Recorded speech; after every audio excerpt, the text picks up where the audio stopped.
Hey guys, DM Philosopher here, Matt's the name. Just going to go over my latest map pick.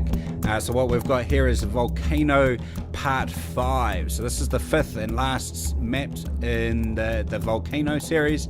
So this is the actual crater itself. Part 1 was the base path, Part 2 was the ravine heading up the mountain, Part 3 is the entranceway to the tunnels, Part 4 is the tunnels, and Part 5 is the exit from the tunnels and into the crater itself. So this is the dramatic part of the map. This is actually a very large map series. There's two parts to it, so you can it can extend out quite some distance. So anyway, let's jump in and have a look at those maps. Each map it comes in 3 versions. So because it's the crater, I've kept the lava going the whole time. And there's just sort of 3 different versions of what you could find in here. So this is sort of the part 1 of the 5th map.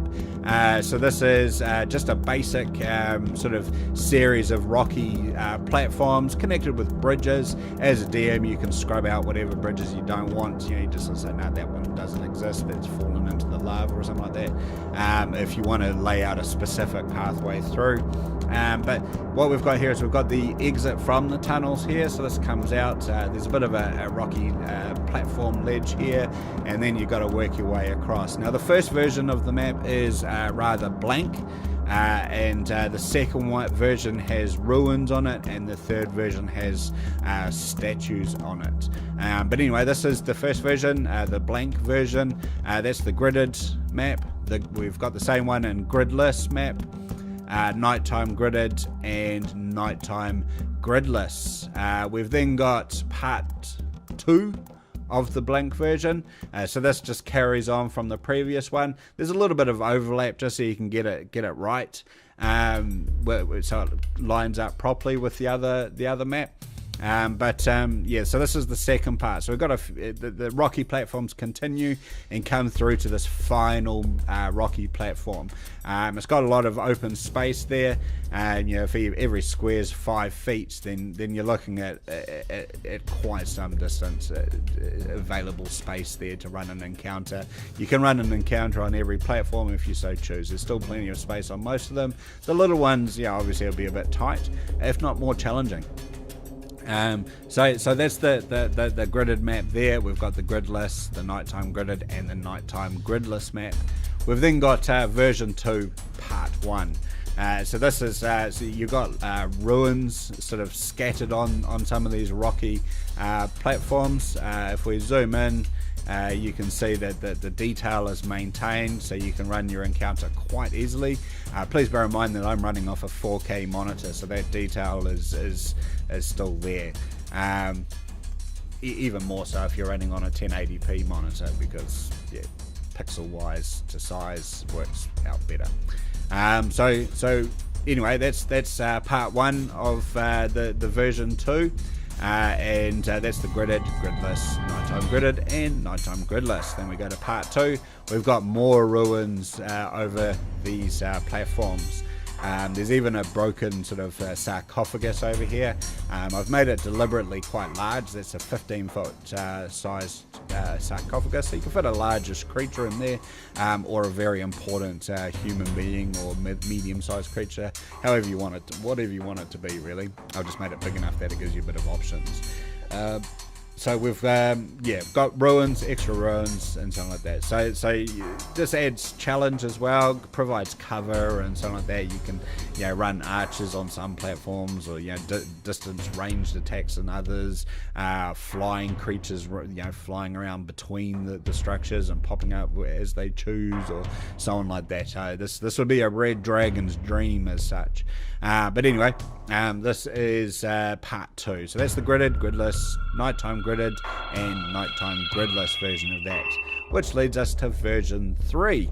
And this is a series of statues on the platforms. Now they could be animated statues, they could be ornamental statues, there could be a cult, and these are the statues that embody their religion, or whatever the case may be. So this is version 3. That's the daytime gridded map. gridless, nighttime gridded, and nighttime gridless. Part 2, we've got 2 more statues, but they're obviously much larger than on part 1. So we've got that in gridded, gridless, nighttime gridded, and nighttime gridless as well. And that sort of wraps up the maps part. So that makes, with the 2 parts, that can create a very large scale map. If we go back to the gridded map, you can see that each platform is actually large enough to be a lot of what other artists would say is a battle map. I deliberately make them very large because I hate having that artificial constraint placed over your battle space that sort of players don't want to leave the map, even though it works out tactically disadvantageous and so on like that. So that is those are the maps. This map pack also has the point of view shots as per usual with my packs. So we've got the basic map, the blank map to start off with.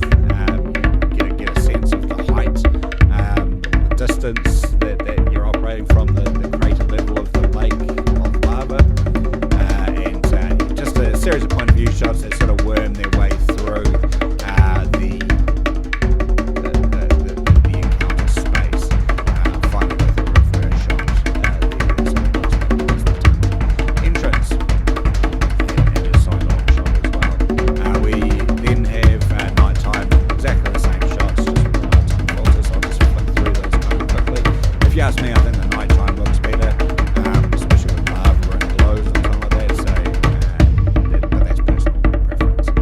Then we've got the point of view shots from version 2. So with the ruins, you can see that there's plenty of opportunity for cover, for creatures to be laying in wait and ambush and something like that.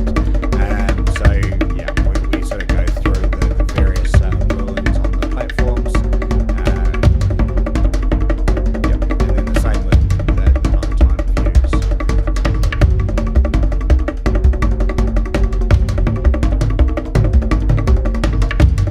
Oh, sorry, the first series, the reason why I went to the nighttime shots and then back to daytime shots with ruins is because that was part 1 point of view shots and this is part 2 point of view shots.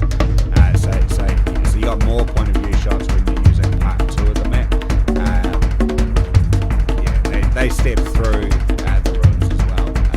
The final platform has sort of got these gargoyles here sort of on the bridge as well.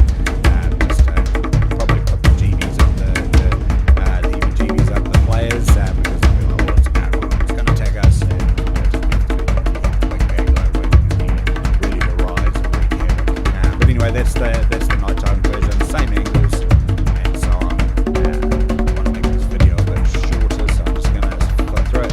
And then we've got the shots with all the statues. So we've got the gargoyles. They're in pools of their own lava as well, just to again make things just a little bit more scary for the players. Might be a little less inclined to go through and search for traps and some of that on a little pool of lava. And then yeah, you got the same shots at night time, same creatures, same things. This is part 2 of the map. We've got the bigger gargoyle statue there, we've got the bigger main statue there, we've got view back, nighttime, and so on. So that is the final of the map series. That is the part 5, the crater encounter. So this is for the finale, the climax of the adventure, the journey that is taken to get up into the volcano. Obviously, you don't have to buy any particular part. You could just take the parts that you want to use. But with 5 parts, you really create a sense of a journey. With the other map packs, the 1 through to 4, the 3 different versions that they have is no volcanic eruption, some volcanic eruption, and full volcanic eruption. So there's different levels of lava in there as well. So when you run with this pack in combination with the others, you can have the players come up during a state of no volcanic eruption, have them battle the big boss guy up here, and then have them flee the crumbling volcano as it erupts around them through the maps that they've just been through and feel that they've gotten used to, but they've got lava in there. So really you get to pull one on the players that really makes them second guess the familiarity with maps as they go through. Anyway, that is the last in the volcanic or the Volcano series of maps. You can find that on RPG Now, and I'll post a link for that underneath my YouTube clip as per usual. I hope that these maps and the 5 of them work to create a sense of a journey. They'll take take a good D&D session to probably get through all 5 maps, if not 2 sessions, depending on how much you have happen. So that is the volcanic crater. I hope that enriches your gaming experience, and happy gaming, people.